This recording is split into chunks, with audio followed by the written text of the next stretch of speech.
My electric bill is $15. No, it's not a typo, it's not a lie, it's actually $15. And I want to show you how it got there, what it was before, and basically answer the questions you guys have about solar panels and if they're worth it. Okay, so quick background so you know where I'm coming from. We installed our solar panels on our 1,700 square foot house in it was 2023, and it was around $30,000. I think the actual price, which I'll use later, is $28,000. We did finance them, and we did pay the loan off within 1 year, so that was really helpful. So without solar panels, what we were paying for electricity in the winter was about $50, maybe $60 a month here in Oklahoma. I'm in Norman, Oklahoma. And then for the summertime, 120, maybe up to 160. It really depends on that air conditioner and how much it's running. Okay, so you're like $15. So that's a big difference. And why do you have to keep paying the electric company? Well, you have to stay connected to the grid in order to have electricity, even though you have solar panels. So I know that some of you definitely don't want to hear that, but that's the truth. And $15 is the basic connection fee for OG&E. So that's the electric company that we use here. So on paper, this all sounds like a slam dunk-ish. Some of you are like, no, $30,000 versus it doesn't make any sense. Like, yes, okay, that's what we're going to jump into. So let's do it. Okay, so why does solar make sense in Oklahoma in the first place? Oklahoma has more, on average, like it's one of the higher, sunnier days in the entire US. Like sunnier, it has more sunny days in the US. You usually think of places like Arizona and California for solar, and yes, that is absolutely true, but Oklahoma is definitely one of those states. So Oklahoma gets over 230 days of sunshine per year. And yes, a lot of those are in the winter time. Like the winter here is so sunny. And I tell people that all the time. Oklahoma falls into the same high solar resource tier as Georgia, Texas, Arizona, etc. So you typically don't hesitate on solar panels for weather. If you're thinking of like hail and tornadoes, I am not going to discuss that in this video. So because our solar panels are covered by our insurance, and hail is just life, okay? And it doesn't happen as much as you think it does. The real question though about solar panels are the money and the fine print, and like the return on your investment as you purchase a home here in Oklahoma. Okay, so how much do solar panels cost here in Oklahoma? This is a highly Googled question. So like I said, I paid $28,000 for my solar panels on my house. So whenever we bought our solar panels, there was a 30% federal tax credit, and you got that immediately on your next tax cycle. And so ours was like $8,400 less. That's quite a big savings, but as of the big beautiful bill, that federal tax savings is gone. So now when you buy a solar system, not a solar system, you know what I mean? So now when you buy a solar energy system, that you don't have that 30% federal tax credit at all. Another question that I see a lot is if Oklahoma has any state incentives for solar going onto houses, like residential houses. And the answer is no. And you may see it on some different solar companies' websites that like there is one for Oklahoma, and that is not true. There is not one. Or at least there isn't one at the time of filming. So maybe that will change.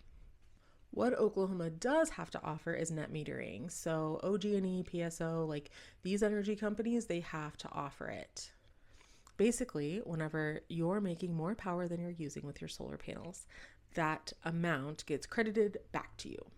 But there's a catch. You're only credited up to the amount that you use at the retail rate, and then everything else that you're not using, that you're just producing and then not using, is at a discounted rate, that it's crediting that back to you. This is called the avoided cost rate, and it's way lower than the actual retail rate. So overproducing on your solar panels doesn't benefit you as much as you think it would. Okay, next thing, and this comes up a lot, and we're getting into the meat of like your return on the investment with your solar panels. It's your loan payback period. Okay, if you take a loan out to get your solar panels, your payback period is usually between 9 and 15 years, right? It totally kind of depends on the cost of the actual panels themselves and what you want your payment to be. There's all these variables that go into the situation. So this is the first it depends part of the conversation of like, does it benefit you and your house to get solar panels here in Oklahoma? Well, it depends. So let's get specific. So I paid $28,000 for my panels in 2023, and my federal tax credit was $8,400, which means I paid a real net cost of $19,600 for my panels. I believe I did the numbers here, taking out the number for the federal tax credit, because you won't be able to get that if you're getting solar panels today. So my savings, because I have a paid off solar panel system, my savings is about $900 a year based on the numbers I gave you earlier with my, electric bills between winter and summer. So if we're using the federal tax credit and thinking about a savings of $900 a year, I am looking at 22 years to break even on my solar panel system. So right now I'm at year 3. So that means that I've gotten back like $2,700. And yes, like that doesn't really take into account inflation with the price of electricity itself, because of course it does go up. But I am about 14% of the way there to actually breaking even on the cost of my solar panels. If I take that federal tax credit out and look at the break even point, it would be 31 years. That's kind of a big difference. Kind of glad I did that before 2025 was over. Run your own numbers, see what your break even point would be, and we'll jump into this next piece of the discussion. So here's the thing. My bill may not look like your bill. And the reason is because there are 2 people plus 2 cats and a dog living in my house. You may have 2 people, 2 kids, and your grandmother. Like, I don't know who you have living in your house. And your house may not be a 2021 build. Mine's a 2021 build. Maybe it's a 1975 build. The electricity costs are different in these types of houses. So what would it look like then? So what I see across the Facebook is that a normal summer bill for people here in Oklahoma is $250 a month. That's a lot. And that there's a lot of contributing factors to that, like bigger houses, older houses, older units. There's a lot of stuff going on with that number, but it is a normal bill here. So if you have $250 in the summer and $100 in the winter, which is like double the size of my household essentially with all these other factors, then you're looking at a savings of $1,980, or sorry, a bill of $1,980 a year for electricity. A house using that much power, you're gonna need a bigger system. That is important. It's gonna cost more too. So probably $35,000. That was my guesstimate that I came to on the cost of a system for that kind of usage. And then if you're, creating more energy than you're using, then you're going to have, let's see, I have my numbers right here. You're looking at a savings of roughly $1,740 a year. And of course, that's if you pay cash. If you're going to put that on a loan, then you have to pay the loan back. And a lot of times they make the loan where it's the same price as your electric bill. So it's all about your comfort level with that kind of math. So the bigger your electric bill, the more the solar panels have to work with, right? Like the more it can take in and create, and the bigger your savings would be because your bill is bigger. I am a real estate agent. I make videos for you so that if you want to move to Oklahoma, you can spend a little time talking to me on this video and see if it's right for you. People call me all the time and say, hey, Marcy, like help me move to Oklahoma. And that is what I do. That is common. So I'm telling you this because I'm about to jump into your return on investment on these solar panels whenever you sell your house. When you finance solar panels, the salesperson that sells these to you most likely will tell you that the loan is assumable, meaning that if you sell your house, then the person that's buying the house can assume the loan and pay the same bill. No, No, that is not a thing. It is a thing. Okay, I lied. It is a thing. But you have to look at, there's so many details in that the salesperson is not taking into account. Like, first of all, the buyer may not want to actually assume the loan. A lot of times, what we see happen is that seller ends up paying the entire loan off at closing, and it really, really cuts into your profits coming out of that house. So the reasons the buyer can't assume the loan, they don't want to, one thing. And in a market that, is more buyer friendly, you can't make them do stuff. And then another thing is because they may not be able to afford to.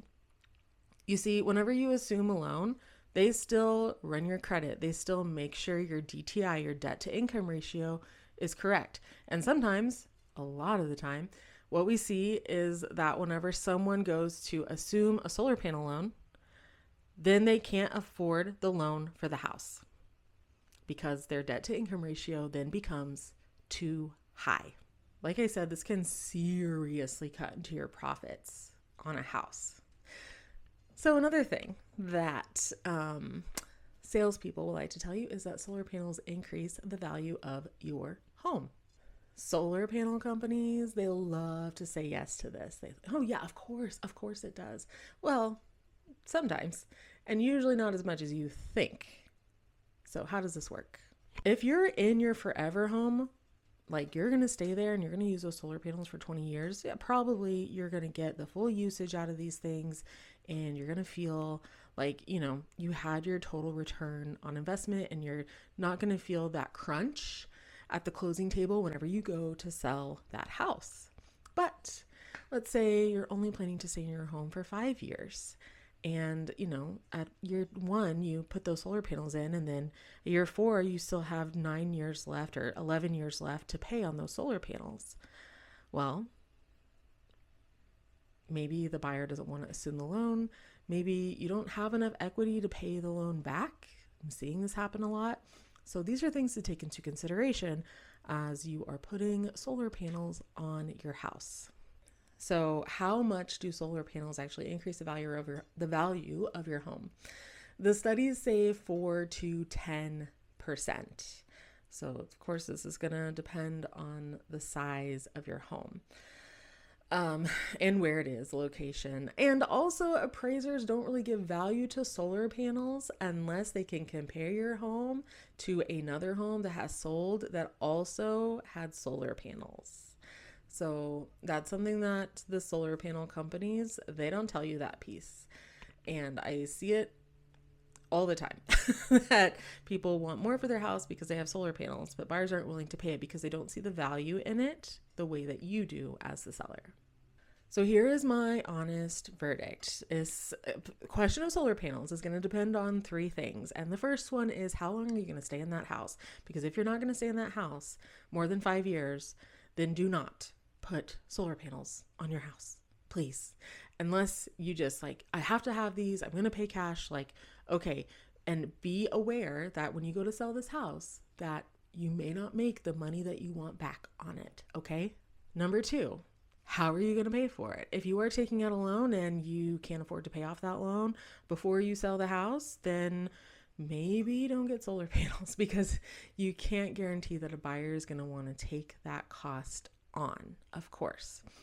And then, if the solar panel company takes them back, which doesn't really happen, then the value to your house is gone, and what were you paying on the system for? That's the question. Number 3, how much electricity are you actually using? Like for my house, with a bill totaling maybe $160 in the summertime, it's going to take me a while to break even on these solar panels. Maybe if you're using more electricity, it makes more sense for you.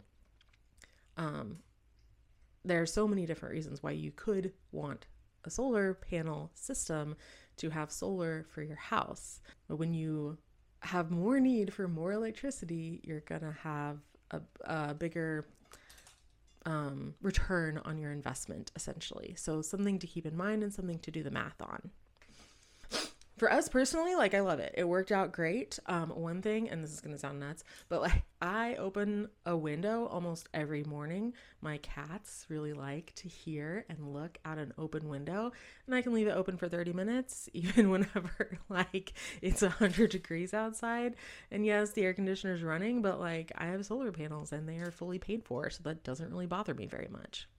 If you're on the fence, don't let a salesperson talk you into something that may not make sense for you. Think on it, sleep on it, consult a few people, really do your research so that way you don't, especially at closing, you don't get, bit in the ass on this, right?